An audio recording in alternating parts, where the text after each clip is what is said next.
सर्वांना नमो बुद्धाय, जय भीम.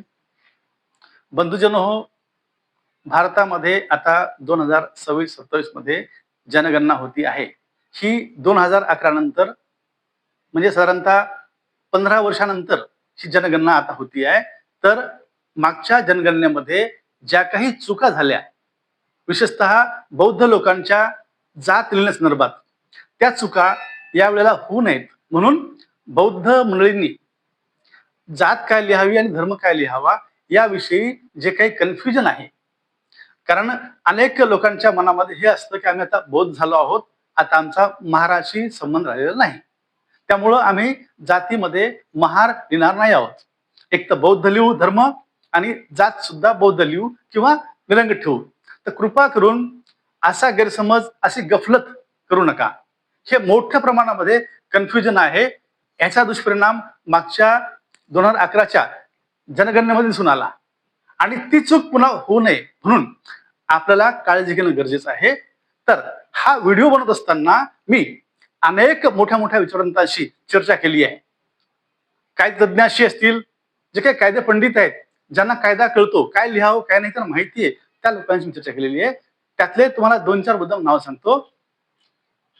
डॉक्टर सुखदेवराव थोरात, जे भारताचे म्हणजे युजीसीचे चेअरमन राहिलेले आहेत, त्यांच्याशी मी चर्चा केलेली आहे.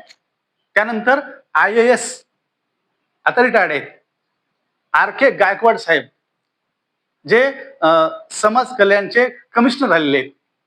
EZ खोब्रागडे साहेब IAS, ज्यांनी संपूर्ण आयुष्यभर भारतीय संविधानाचा अभ्यास आणि भारतीय संविधान भारतातल्या प्रत्येक लोकांपर्यंत कसं पोहोचेल हा अभ्यास करून, आग्रह करून, GR काढून ते पोहोचलेलं आहे. असे हे जे तज्ज्ञ लोक आहेत, त्यांच्यासोबत माननीय प्राचार्य डॉक्टर MR इंगळे, संविधानाचे अभ्यासक आहेत. विलास खरात, जे राष्ट्रीय स्तरावर काम करतात. या अशा तज्ज्ञ लोकांशी मी प्रत्यक्ष संवाद केलेला आहे, त्यांच्याशी चर्चा केलेली आहे. सोबतच माजी न्यायाधीश BG कोळसे पाटील, सोबतच माजी न्यायाधीश अनिल वैद्य, सोबतच यशवंतजी चौरे आणि यासोबत अनेक पंडितांशी, अनेक विचारवंतांशी, संविधानाच्या अभ्यासकांशी किंवा सामाजिक बांधिलकी जपणाऱ्या अनेक विचारवंत लोकांची चर्चा केलेली आहे. त्यांचं लिखाण वाचलेलं आहे आणि ऑनलाईन बैठका घेऊन देखील अनेक तज्ञांचे मत जाणून घेऊन हा व्हिडिओ बनवतो आहे, जेणेकरून सर्वसामान्य माणसाला हे कळावं की आपण या जाती जनगणनेमध्ये नेमकं काय लिहावं ते. म्हणून मित्रांनो, जास्त वेळ न घेता मी एवढंच सांगेल की आता जशी मी माझी जबाबदारी म्हणून हे सर्व अभ्यास करून हे तुमच्यापर्यंत पोहोचवतो आहे, तुमची देखील जबाबदारी आहे की सर्वसामान्यांपर्यंत हा व्हिडिओ पोहोचवा, जेणेकरून हे लिहिताना आपली गल्लत होणार नाही, आपली चूक होणार नाही. कारण की झालेली चूक येणाऱ्या अनेक वर्षापर्यंत टिकणार आहे. त्यामुळे चूक होऊ नये म्हणून आपण आपल्या जाती जनगणनेमध्ये बौद्ध लिहावं की महार लिहावं हे स्पष्ट करतो. मित्रांनो, 1950 ला जी अनुसूचित जातीची सूची तयार झाली, त्यामध्ये महाराष्ट्रातल्या अनुसूचित जातीमध्ये 59 जाती आहेत. भारतामध्ये 1208 जाती आहेत.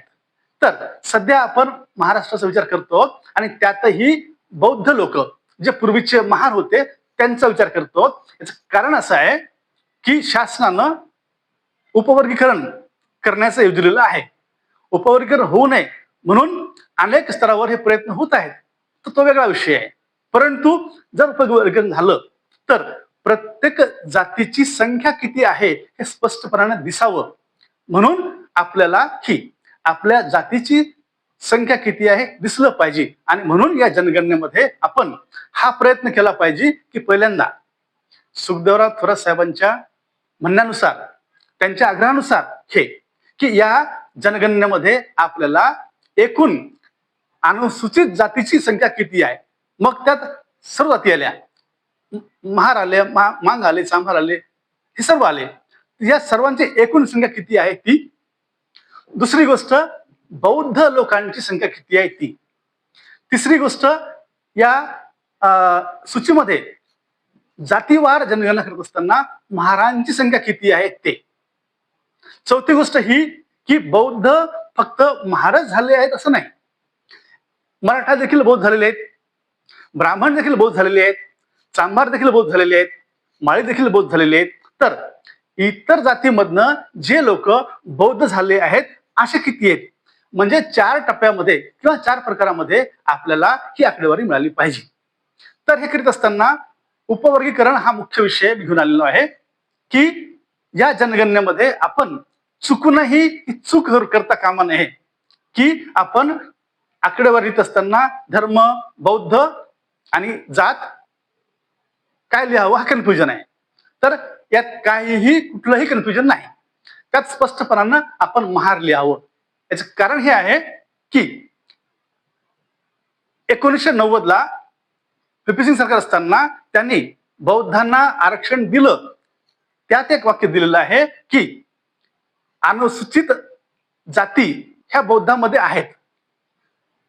त्यानंतरचा आपला हा विषय होता की महाराष्ट्रातल्या लोकांनी महाराष्ट्र सरकारकडे आग्रह धरून की आता आम्ही बौद्ध धर्म स्वीकारलेला आहे, त्यामुळं आमची पूर्वीची जात जी महार होती, जी 59 जातीपैकी एक होती, तिचा सिरियल नंबर आहे 3734. तर ती महार जात खोडून त्या ठिकाणी धर्मांतरित बौद्ध हा उल्लेख येणं आवश्यक होता, परंतु तो आला नाही. कारण तो विषय येतो केंद्राच्या अखत्यारीत आणि त्यासाठी महाराष्ट्र शासनानं त्याचा पाठपुरावा करणं गरजेचं होतं. आणि त्यासाठी आपल्या कार्यकर्त्यांनी, आपल्या नेत्यांनी शासनाला बाध्य करणं भाग होतं, परंतु आपण त्यात कमी पडलो आणि त्यामुळं कायदेशीररित्या आजही आपण त्या 59 जातीपैकीच एक आहोत. आपली महार जात मिटलेली नाही, जरी आपण बौद्ध झालो तरी देखील. आणि त्यामुळं आपल्याला या जनगणनेमध्ये महार जात स्पष्टपणाने लिहिणे गरजेचं आहे. मागच्या वेळेला काय झालं, काही लोकांनी सवलती मिळणार नाहीत या भावनेपोटी किंवा या अज्ञानापोटी काही लोकांनी जात महार लिहिली आणि मग धर्म हिंदू आला. तर असं न करता धर्म बौद्धच आला पाहिजे. म्हणजे बौद्ध लोक किती आहेत हे पण कळलं पाहिजे आणि जात धर्म हे दोन्ही आले तरच भविष्यामध्ये जे काही उपवर्गीकरणाचा घाट घातलेला आहे तो, त्यामध्ये तुम्हाला मी उदाहरण सांगतो मुद्दामच की 59 जाती आहेत. प्रत्येक जण काय करणार आहे, एखादा चांभार असेल तर तो काय करेल की माझी जात चांभार, धर्म हिंदू. मातंग असेल तर तो काय करेल, माझी जात मातंग, धर्म हिंदू. वाल्मिकी असेल, जात वाल्मिकी, धर्म हिंदू, असं होईल. म्हणजे त्या 59 जातींची संख्या स्पष्टपणाने नोंदवली जाईल. आपल्यातले काही लोक अर्धवट ज्ञानी, अतिस्वाभिमानी, ज्यांना ज्ञान कमी आहे पण स्वाभिमान जास्त असं वाटतं, त्या लोकांना हे मी मुद्दाम सांगू इच्छितो, कृपा करून यामध्ये फार डोकं लावू नका. अनेक तज्ञ लोकांचं गायडन्स घेऊनच हे आम्ही तुम्हाला सांगतो आहोत की फक्त एवढं करा, या जाती जनगणनेमध्ये स्पष्टपणानं जात महारच लिहा आणि बौद्ध धर्म लिहा. म्हणजे 59 जातीमध्ये ज्या 58 जातींची आकडेवारी येईल त्यात आपली बौद्धांची, पूर्वाश्रमीच्या महारांची देखील क्लिअर कट आकडेवारी येऊ द्या. म्हणजे जे काही उपवर्गीकरण आहे त्यात संख्येच्या प्रमाणामध्ये जर वर्गीकरण झालं तर तो आकडा किंवा ती टक्केवारी आपल्या हिशाला येईल. अन्यथा जर संख्याच कमी दिसली तर त्या प्रमाणामध्ये आरक्षण मिळेल आणि त्यामुळं हे नुकसान होऊ नये असं वाटत असेल तर कृपा करून स्पष्टपणानं हे जात महार आणि बौद्ध धर्म लिहा. तुम्ही जरी म्हणालात की नाही मी जात महार लिहिणार नाही, तर हे लक्षात घ्या, जनगणना करणाऱ्याकडे जाती ठरलेल्या आहेत. त्यात तुम्ही म्हणालात मी बौद्ध लिहितो, तर त्यात 59 मध्ये बौद्ध नाहीच आहे. नसेल आणि तुम्ही आकडे धरत असाल तर तो जनगणना करणारा तो कसं काय लिहिणार आहे? त्या अनुसूचीमध्ये बौद्ध नाहीच आहे ना, बौद्ध धर्म आहे. आणि त्यामुळं तुम्ही जात विचारली तर जात लिहा, संकोच करू नका किंवा कंपना वाटू देऊ नका. यात कंपनाचा विषय नाही, हा विषय आहे समजून घेण्याचा, मुत्सद्देगिरीचा. कुठं कसं लढायचं हे कळलं पाहिजे. आपण अनेक वेळेला रस्त्यावर उभं राहून हे म्हणतो की संविधानाला हात लावला हात कलम करू, तर ठीक आहे, स्वाभिमान आहे, मान्य येतो. परंतु ज्या ठिकाणी ज्या पद्धतीनं लढायचं त्या पद्धतीनं लढल्या गेलं पाहिजे, तर त्याचा इफेक्ट येतो. नाही तर मग आपण रस्त्यावर कितीही आंदोलन केले तर इफेक्ट येणार नाही. खरं म्हणजे ही वेळ जी मी तुम्हाला सांगतोय ही वेळ यायला नको होती. यापूर्वीच आपण शासन दरबारी लढा देऊन या महार जातीऐवजी धर्मांतरित बौद्ध अनुसूचित जातीचा 37 नंबर हा काउंट किंवा हा लिगलाइज करणं गरजेचं होतं. तो आपण केला नाही. म्हणजे ज्या ठिकाणी लढायचं त्या ठिकाणी आपण लढलो नाही. आणि आता आपण संविधान जागा करून पुन्हा नुकसान करून घेऊ नका. आणि त्यामुळं पुन्हा एकदा विनंती करतो की अनेक मान्यवरांचे, विचारवंताचे, काही तज्ञांचे, माजी न्यायाधीशांचे, सुखदेव थोरात साहेबांसारख्या मोठ्या माणसाचे, IAS लोकांचे मत घेऊन आम्ही तुम्हाला सांगतोय की कृपा करून धर्म बौद्ध लिहा आणि जात महार लिहा. एवढं सांगतो आणि थांबतो. नमस्कार. जय भीम.